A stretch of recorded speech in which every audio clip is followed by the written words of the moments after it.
Hi, it's so nice to be online to, do this video. I haven't been online for a while. I got busy doing other things, and I guess that's how things roll sometimes. You're wondering why is she sitting in a car doing this video? Well, this is the most quiet place I could find, actually, to have my video done. I trust we're all staying home, staying safe. This is a time to discover new things. This is a time to learn new things. And I know that we're going to come out of this stronger and better people in the name of Christ Jesus. Yes, money management. I said let's talk a bit about money management. What is money management all about? We all know what money is. It's a medium of exchange. And the next word is, what is management? Management simply means the judicious use of a means to accomplishing an end, according to the Merriam-Webster's dictionary. I really like that definition that it gave. And so when you talk about money management, one of the first things that you talk about, or one of the key things that you look at, is apportionment. What is apportionment? To divide or to share out a thing according to plan. So for you to apportion, you should have a plan. That means you should have a budget. Oh yeah, we know about it. You're coming again talking about budget. We know about it. But the honest truth is, we need to keep reminding ourselves of this. If you do not have a budget, you do not have a plan, you cannot apportion effectively. It's not going to be possible. It won't happen. Once you get money and there is no plan for it, you find out that it just walks away. It just disappears. Why? Because money, they call it currency. It flows. You must channel the direction of the flow, either towards you or away from you. And most times, if you don't have a plan to ensure that if it flows away from you, it should flow back to you, you run into a problem. So, rule number 1, for your money in money management, have a plan to allow you to apportion accordingly. Now, your plan invariably is your budget. I would recommend, or I have learned, to have 2 budgets, your expenditure budget and your income budget. And I can tell you that governments do that. They normally have their expenditure budget, they have their income budget, companies do that, businesses do that. So we as individuals, we should also do that. Now, like I said, money is a messenger. You must send it on errand. You must send it on something that it should do to accomplish, you understand, a goal for you. So, in doing that, I'm not going to say do the 50-60-50, 50-50 rule, 70-30 rule, 80-20 rule. One thing I've found out about money is that you, the individual, are the best person to know how to apportion your funds. Some of these rules work for some of us. Some of us, it doesn't work for some of us. So you need to understand your own flow pattern and work with your flow pattern. Because sometimes you find people coming back, oh, you asked me to do this, you asked me to do it that way, but it's not working. Why? Because I discover that each individual is different, the income streams are different, the expenditure lines are different, and so you have to work and understand your own money system and your own money flow and create a budget that will suit you best. But in creating your budget, make sure there's a balance. Your expenditure and your income.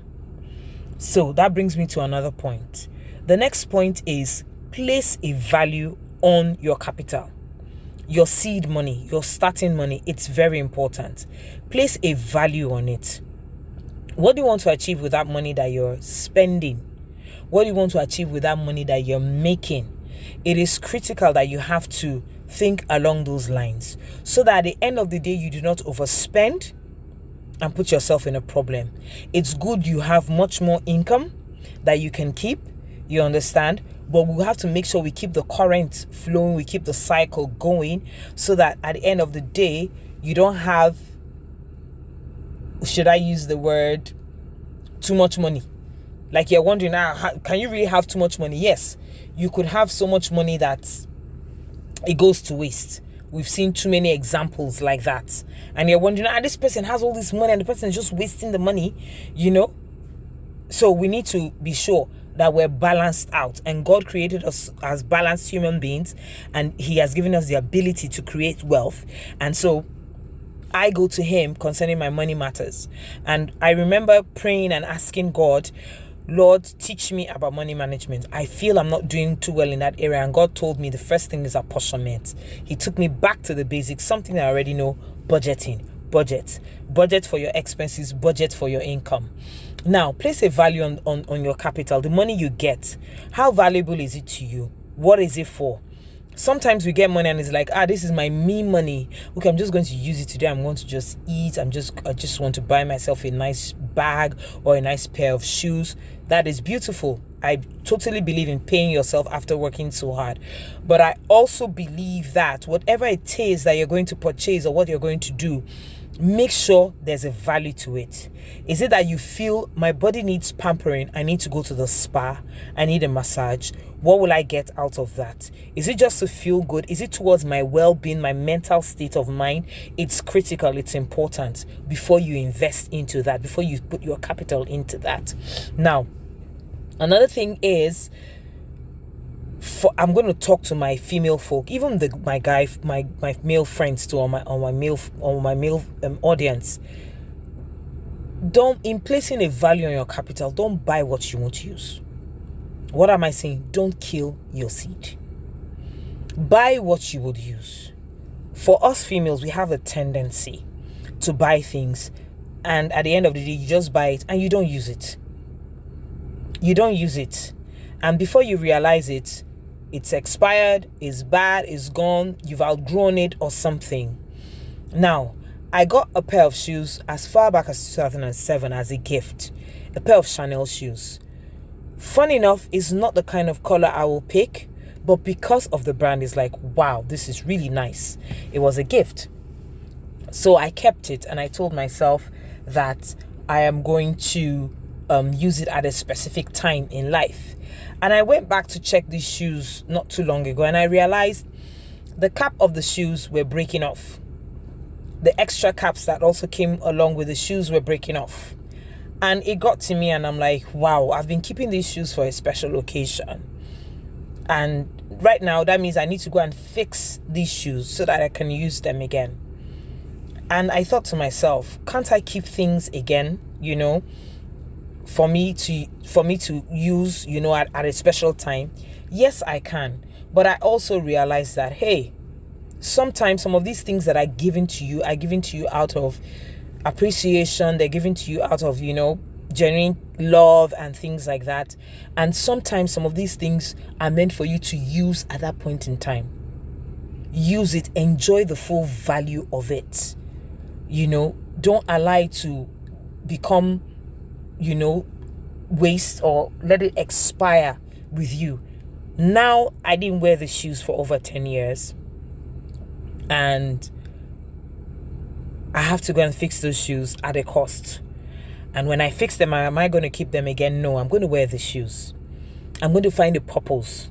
I'm going to find a reason why I need to wear the shoes. The same thing also with your money. It has to find a purpose. It has to find a reason. Now I make a deliberate effort to make sure that I send my money on errand. For every money I get, it must do something. It's either it's bringing back something to me, or it's going to an expenditure which is actually genuine, not wasting it. I got some money yesterday, and the first thing is, what are you going to use this money for? Send it on errand. And I said, yes, you're going to work for me. You're going to buy me shares. This is the best time to invest in shares. The global market is this way. So now you have money, buy so that in future you can sell this way. You sell, buy low, sell high. I'm not going to go into all that now, but this is a good time to make investments. If you have the money, do it. I encourage you. So over time now, I make sure the money has a purpose. It has that my capital has a value. It must bring returns back to me. In as much as I'm spending, I had money that I got also during the week, and that one I said, okay, this is for expenditure. In this time of stay at home, we're not really moving out. This would help me, to take care of expenses, emergencies, and likes like that. I hope I've just reminded somebody or done a quick refresher on money management. Rule number 1, money management invariably is just simply apportionment. Apportionment means have a plan. Having a plan means have a budget. Have your expenditure budget and your income budget. Also, make sure you have a value on your capital. When you're spending, spend with the right purpose. Whatever it is, be you're going on a holiday, it's for bonding time, there must be a good reason. Just don't blow money like that. And then also, don't kill your seed. Make sure you buy what you need, you buy what you want. Don't waste it. I'm a Christian and I'm also a pastor. I'm reading through the Bible. When God sent down manna from heaven for the children of Israel, he gave certain instructions concerning it, that they should take what they need for that day. They shouldn't take more than that. If they leave it over the next day, it goes bad. God understands the concept of money. He understands the concept of managing money. Because when I prayed about it and he told me about money management, he actually took me to the book of Genesis, chapter 1, the creation story. For everything, God looked at the whole situation. He looked at everything and he started apportioning. He said, let there be light. Let there be this. Let there be that. And on like that. The same thing goes for us. Sometimes you're totally overwhelmed. Things just rush at you. But in your planning and in your apportionment, that's where you have your emergency funds coming in. That's where you have, monies you have set aside, for a rainy day coming. That's where you have so many other things like your insurance and things like that coming to help you. It's pretty wide, money management. There's so many things you can do under it.